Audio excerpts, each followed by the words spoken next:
Dizimizin yeni bölümünde neler olacak? Zeynep Barış ile evlenmeyi kabul edecek mi? Zeynep özlemden dolayı Barış'ı terk edecek mi? Ekrem Zeynep'i öldürecek mi? Mehdi Zeynep'i rahatsız etmeye devam edecek mi? Hepsini sizlere bu videoda açıklayacağım arkadaşlar. Öncelikle Zeynep'in artık bir seçim yapmasını istiyorsanız beğeni tuşuna basalım ve kaç kişi aynı fikirdeyiz görmüş olalım. Önümüzdeki bölümde Mehdi'nin düşmanları Mehdi'ye tuzaklar kuracak. Bunların başında gelen isim ise Veysi olacak. Çünkü Veysi defalarca kez Mehdi'yi öldürmek istedi. Mehdi ise Veysi'ye karşı hiçbir önlem almadı. Mehdi'nin düşmanları ona zarar vermeye çalışacak. Ama bunda başarılı olamayacaklar. Bunun üzerine Mehdi'nin düşmanları hamlesini değiştirecek. Mehdi'ye zarar veremediklerini anladıklarında onun ailesini hedef alacaklar.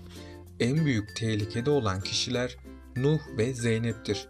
Çünkü Veysi Mehdi'nin Zeynep'i sevdiğini çok iyi biliyor. Ayrıca Zeynep Mehdi'yi hapisten kurtardığı için Veysi onu düşman olarak gördü. Nuh da Mehdi'nin yanında durmaya devam ederse onun da hayatı tehlikeye girecek. Mehdi başrol oyuncusu olduğu için Nuh ölerek dizimize veda edecek. Barış yeni bir karar aldı. Barış Zeynep'e evlenme teklifi etti.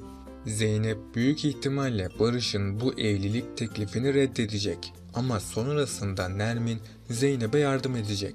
Zeynep Nermin ile konuştuktan sonra bir karar alacak. Zeynep'in bu kararı Barış ile evlenmek olacak. Barış, Zeynep'in kendi teklifini kabul etmesi ile çok mutlu olacak. Sonrasında Barış hemen düğün hazırlıklarına başlayacak. Böylece sonunda Zeynep ve Barış evlenecek. Ama bir ihtimal daha bulunmakta. Barış'ın çocukluğundan kalan kötü bir geçmişi var. Çünkü Savaş'ın rahatsızlığından dolayı Barış'ın annesi hep Savaş ile ilgilendi. Barış da anne sevgisini almadan büyümek zorunda kaldı. Ayrıca Barış'ın hayatı fakirlik içerisinde geçti. Bu yüzden Barış zorluklar içinde kendi şirketini kurdu. Bu yolda Barış büyük zorluklarla mücadele etti. Ama Barış her şeye rağmen asla pes eden taraf olmadı. Yaşananlar Barış üzerinde kapanmayan yaraların açılmasına sebep oldu. Çünkü Barış küçük yaşta büyük kararlar vermek zorunda kaldı. Bu sayede erken yaşta olgunlaştı. Ama sonradan Barış'ın çabaları sonucu her şey değişti ve Barış kendi ayakları üzerinde durmayı başardı. Bu geçmiş nedeniyle Barış ve Zeynep birlikteliğinde çeşitli engeller olacak. Ama ilk zamanlar bu evlilik sorunsuz bir şekilde ilerleyecek. Daha sonrasında Barış, Zeynep'in kendisiyle daha çok vakit geçirmesini isteyecek. Ama Zeynep, Mehdi ve ailesine yardım etmeye devam edecek. Barış da Zeynep'in kendisiyle ilgilenmemesi üzerine geçmişine yönelecek ve geçmişte annesinin kendisiyle ilgilenmediğini hatırlayacak. Yani Zeynep'in de annesi gibi kendisini sevmediğini düşünecek. Bu yüzden Barış ilgi ve şefkate olan ihtiyacı daha da artacak. Barış Zeynep'in ilgisini üzerine çekebilmek için her şeyi yapacak. Hatta Barış bilerek kendisini hastanelik edecek. Barış Zeynep'in sadece kendisiyle ilgilenmesini isteyecek. Ama Zeynep'in ilgisiz ve sorumsuz halleri Barış'ın sabrını taşıracak. Barış da Zeynep'in bu hallerine katlanamaz hale gelecek. Bunun üzerine Barış bu evliliği sonlandırmak isteyecek. Ama Barış bu evliliği bitirdiği için ömür boyu pişman olacak. Zeynep ile olan bu birlikteliği Barış'ı rahat bırakmayacak. Barış tekrardan travmalar yaşayacak. Özlem de Barış ve Zeynep birlikteliğine olumsuz yaklaştı. Çünkü Özlem Zeynep'i Barış'a layık görmedi. Barış'ın zarar görmemesi için Zeynep'e para dahi teklif etti. Özlem Zeynep'e Barış'ın yanında olabilecek misin diye sordu. Zeynep de bu soru üzerine çok panikledi. Zeynep Barış'ı üzeceğinden korkup onu terk etmeyi düşündü. Özlem'in konuşmaları ve Zeynep'in suçluluk duygusu onları zorlayacak. Ayrıca Özlem, Zeynep ve Barış birlikteliğine elinden geldiğince izin vermeyecek.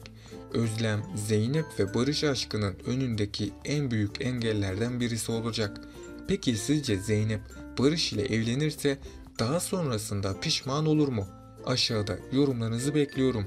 Bakalım sizin bu konu hakkındaki düşünceleriniz neler?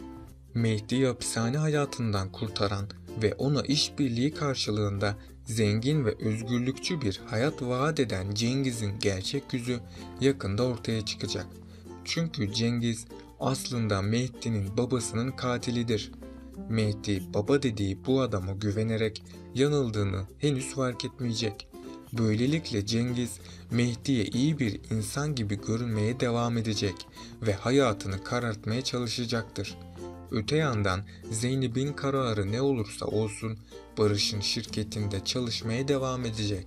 Tıpkı Savaş gibi Özlem de şirketin işine dahil olacak. Özlem'in gelişiyle gerginlik artacak ve zaman zaman Özlem ile Zeynep arasında tartışmalar yaşanacaktır. Önümüzdeki bölümde Zeynep büyük bir kararsızlığın içerisinde bulunacak. Çünkü Zeynep her seferinde suçluluk duygusu hissediyor. Zeynep şimdiye kadar iki annesini de terk etmek istememişti. Zeynep hiçbir zaman kendi düşüncelerinin arkasında durmadı. Bu yüzden Zeynep özgürlüğünü yaşayamadı. Çünkü doğduğu ev onun kaderi olmuş durumdadır. Zeynep de bu kaderi kabul etmek zorunda kaldı ve bu kaderin ona getireceği zorluklara dayanmaya çalıştı. Bu yüzden Zeynep özgürlüğüne düşkün bir insandır. Hatta Zeynep Nermin ve Sakine'ye kızmıştı. Eğer üzerime gelirseniz ben de ablam gibi evden kaçarım demişti. Ayrıca Zeynep bir suçluluk duygusu ile büyümüştür. Bundan dolayı Zeynep Barış'ın teklifini reddedecek. Barış ile evlenirse onu üzeceğini düşünecek. Yani kısacası bu evlilik şimdilik gerçekleşmeyecek. Barış, Zeynep'in neden kendi teklifini kabul etmediğini soracak. Zeynep ise Barış'a bir şey söylemeyecek. Barış ilk başlarda Zeynep'in bu kararına karşı çıkacak. Barış, Zeynep'in evlilik teklifini kabul etmesini isteyecek. Ama Zeynep bu kararından dönmeyecek. Barış da bir çözüm yolu aramaya başlayacak. Barış sonunda bir çözüm yolu bulacak. Büyük ihtimal ile Barış, Zeynep'e sevgili kalmayı teklif edecek. Bu süre içerisinde birbirlerini daha iyi tanıyacaklarını söyleyecek. Zeynep ise bu teklifi kabul etmek zorunda kalacak. Bugünkü analiz videomun da sonuna geldik. Bunun gibi videoların devam etmesini istiyorsanız kanalıma abone olup bu videoyu beğenerek destek olabilirsiniz. Sonraki videolarda görüşmek dileğiyle, hoşça kalın.